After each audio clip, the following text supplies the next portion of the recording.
他的手机电量永远显示100%，不是因为电池健康度高，也不是因为挂了行动电源。自从周三早晨醒来，电池图示就定在荧幕右上角，像焊死在那里的绿色眼睛，再也不肯往下掉一格。第一天他觉得赚到了，蓝牙全开，亮度调最高， YT 不间断追剧，又一直打游戏，手机烫得像刚出炉的红豆饼，电量却纹丝不动。他兴奋地在 Threads 上发文，我的 iPhone 成神了，赚到了。网友回了一排问号，时间戳记卡在1分钟前。第二天他发现这不只是手机的问题，他手边那只老精工表秒针在颤抖，始终指向同一个刻度。租屋处那台老旧体重机永远锁在 72.3 公斤，尽管他整天只喝矿泉水。最诡异的是冰箱，面板显示着完美的4摄氏度，冷藏室里剩下的半袋卤味却默默化成褐色的粘液，渗出的腐臭味在闷热的顶家套房里发酵，而温度计仍像坏掉的信徒，笑着显示4摄氏度。他凑近闻了闻，那股腐败的甜味像某种警告。第三天他走进巷口的小七，刷载具的时候停住，店员盯着收银机发愣，大哥，你这张发票是昨天的？不，是3分钟前的。店员嘴角抽动了一下，动作僵硬的像吊针的影片。他接过实体发票放进口袋，里面已经塞满了几十张一模一样的纸条，相同的流水号，相同的100块消费，相同的时间戳，像一叠复制贴上的数位遗书。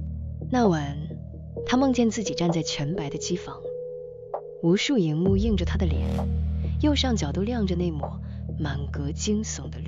他想逃，却发现自己的脚踝处长出了发光的格线，正缓慢地一格一格往上冲填。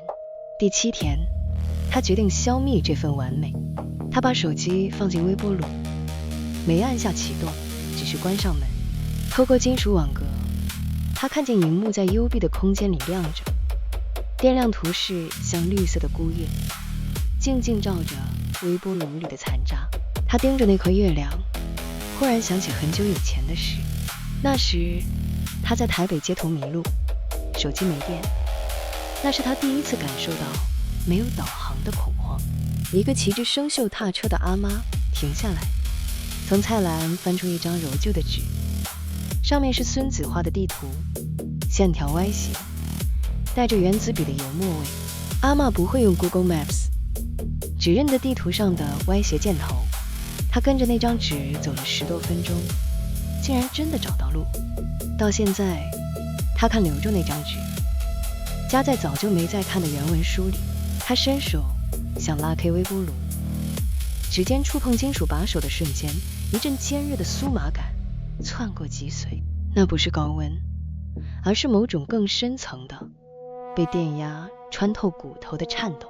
他缩回手，指尖下方的皮肤竟泛起荧光绿的脉动，正沿着血管逆流而上。